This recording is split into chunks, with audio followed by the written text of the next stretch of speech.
Hello guys, আজকে তোমাদেরকে বলবো মেকআপের আগে তোমরা কি ময়শ্চারাইজার ইউজ করবে। সবার প্রথমে তোমাদেরকে বলে দিই, ড্রাই স্কিন হোক, অয়েলি স্কিন হোক বা কম্বিনেশন স্কিন হোক, সবার স্কিনে কিন্তু ময়শ্চারাইজার ইউজ করতেই হবে।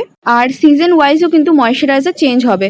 তো আমার তো প্রচন্ড অয়েলি স্কিন, আর এই গরমের সময় আমি যেটা ইউজ করি এটা হচ্ছে ডট অ্যান্ড কির একটা ময়শ্চারাইজার।